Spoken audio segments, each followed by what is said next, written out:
I am Deb Coviello, the Drop-In CEO, and I'm grateful that you have joined us for another episode of the podcast where week after week, I always show up here because I want to provide you the best insights that I can, whether you are a C-suite leader or somebody up and coming in your career that simply wants to have a greater impact. Again, these are secrets of the C-suite that I love sharing with you. And if you're in the C-suite, heed some of my information and insights because I have seen issues time and time again, and I don't want to see you struggle.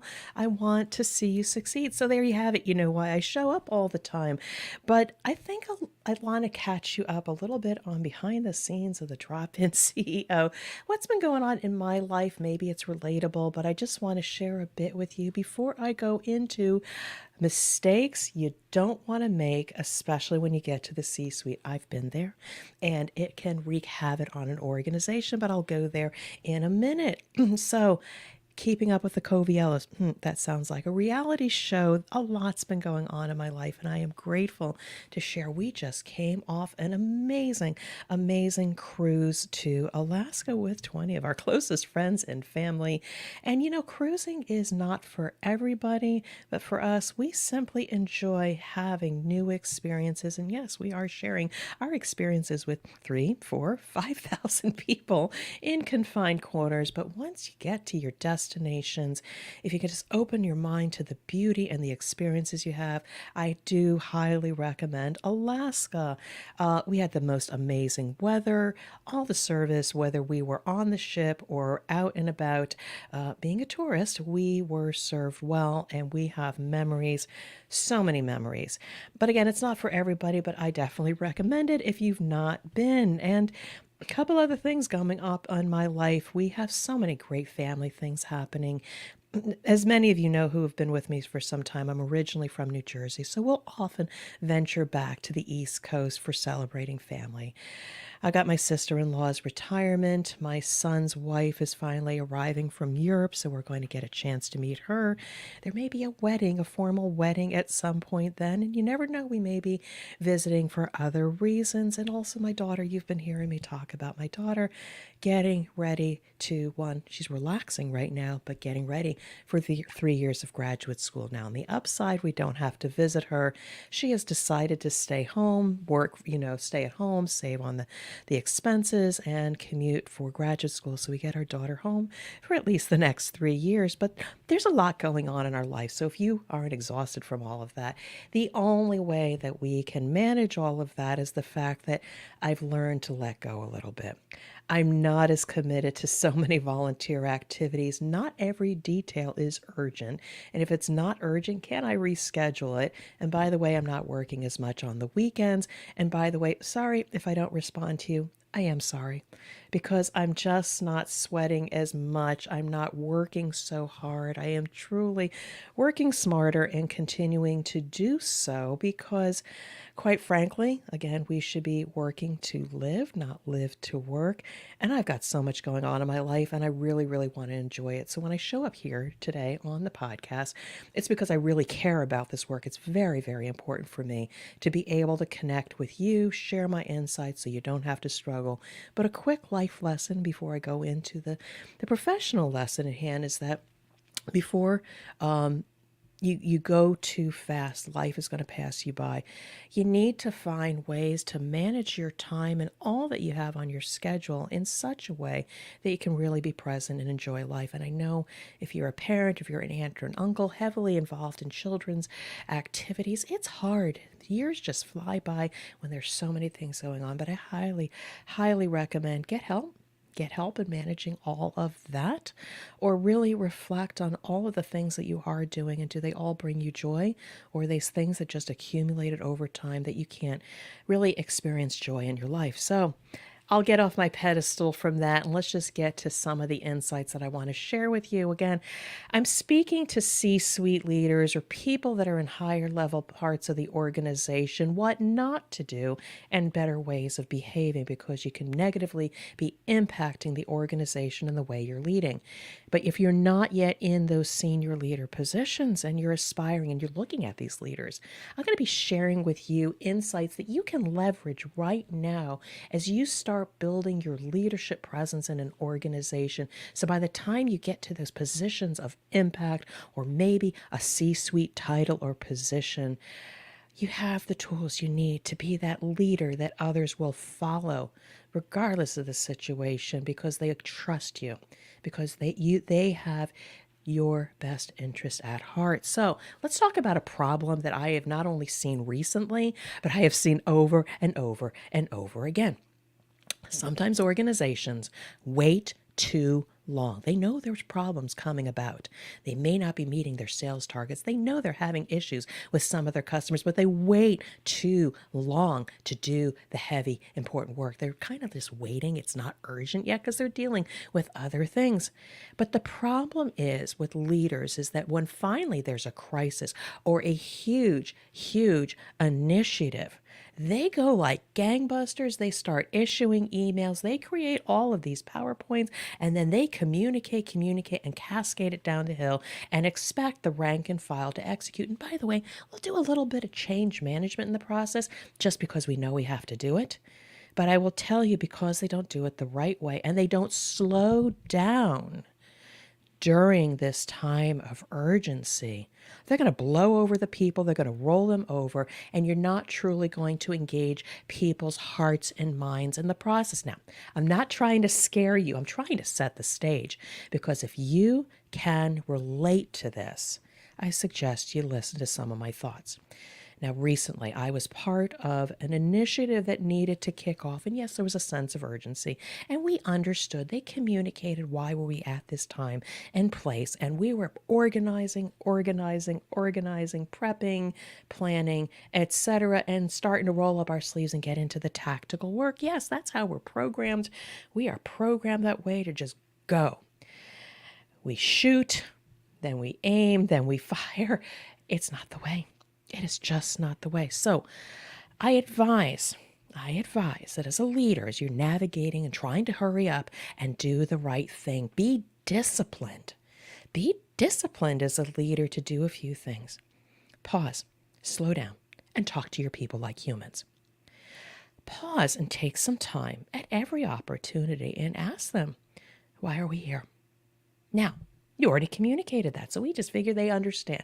No, you need to ask them, why are we here? Because until they can articulate it to confirm understanding, why are we at this place and time, you may not have truly communicated with people, because communication is two-way. It's not just disseminating information one way.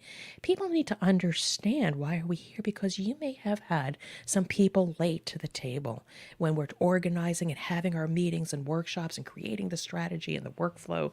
Some people may have come late to the table, and they may just know that they have been put on a project team and don't know why we're here. And then you lose that productivity. You lose their mind. You might even get them frustrated. They might not show up next time because they said, this doesn't apply to me. Not interested, or they just don't get it. So make sure you spend some time at the beginning and just ask people, why are we here? Just level set the playing field, etc. Now, point number 2, what is the problem we're trying to solve?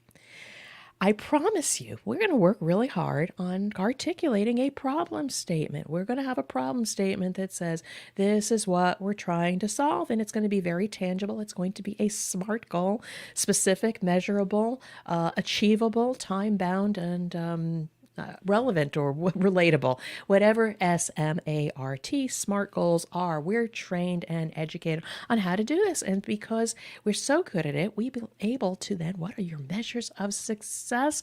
And then we think we got it. No.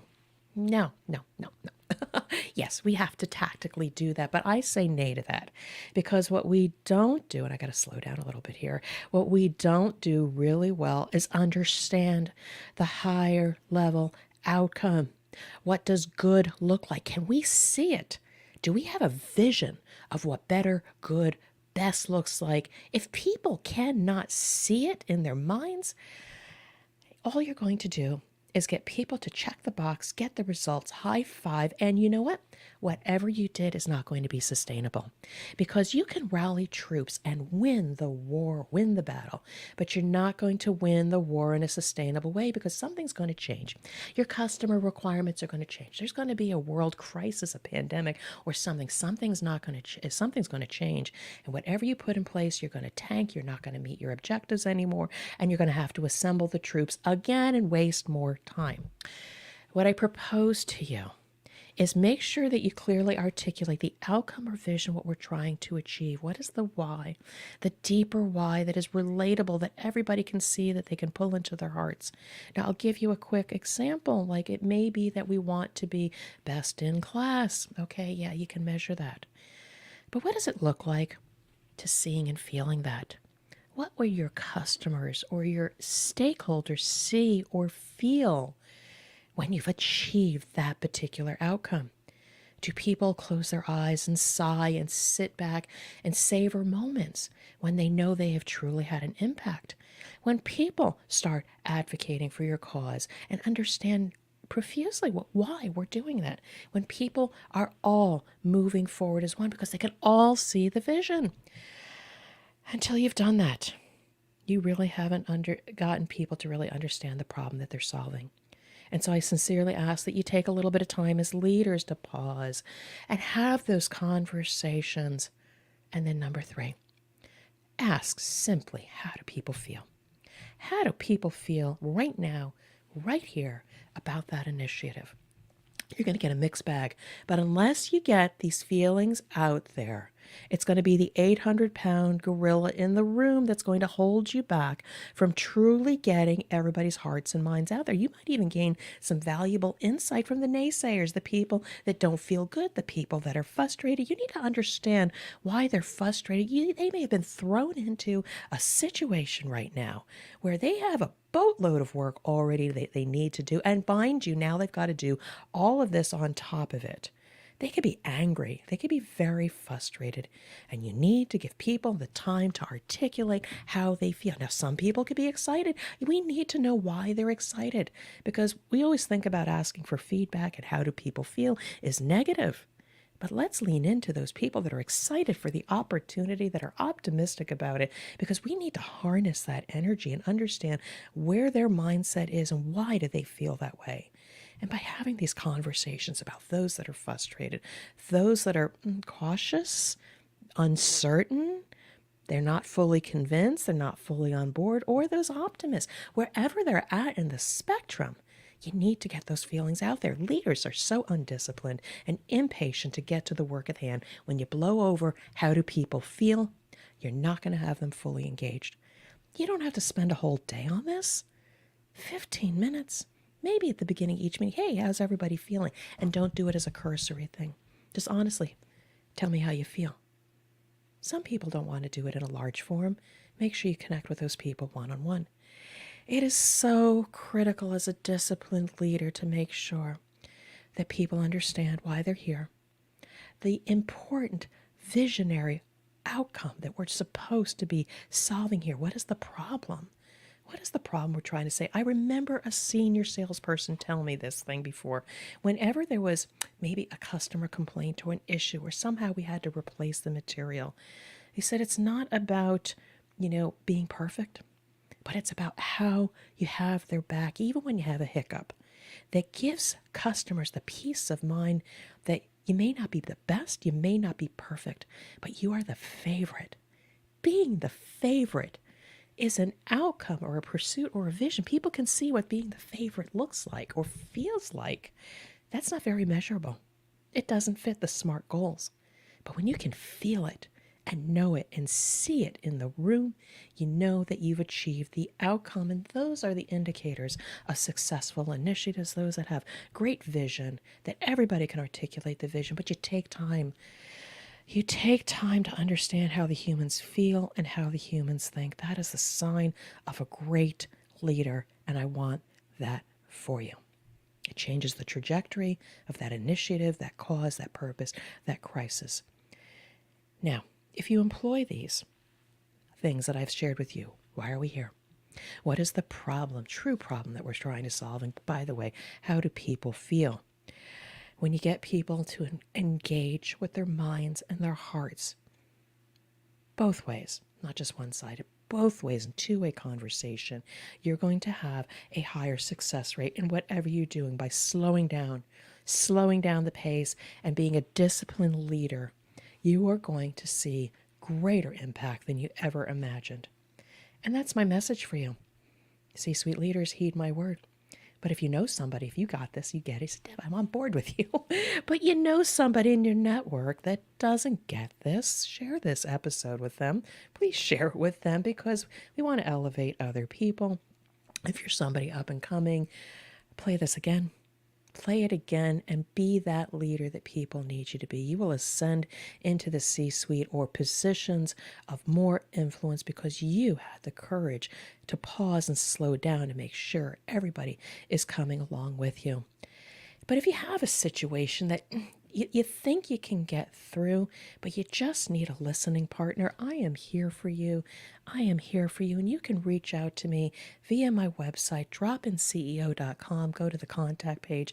Just book 30 minutes with me. It's free. It's complimentary.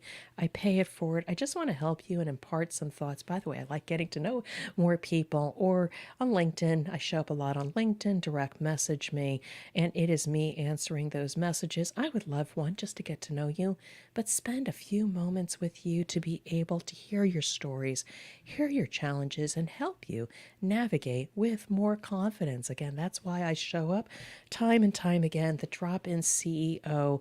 I love to drop into your life. I love to drop into your organizations. And if you've enjoyed this contact, if there is anybody in your network that you think could learn and realize great value from some of these insights, please share this with them, but also please refer them to me. I love talking to people and getting to know them. Yes, I'm a talker, but I'm also a great listener.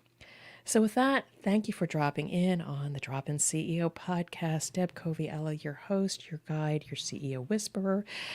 Whatever you want to call me, I just want to be there for you and help you be successful. So as soon as we log off, I want you to think about this for your own situation. But ultimately, I just want to see you succeed, and I just want to wish everybody well, and take care.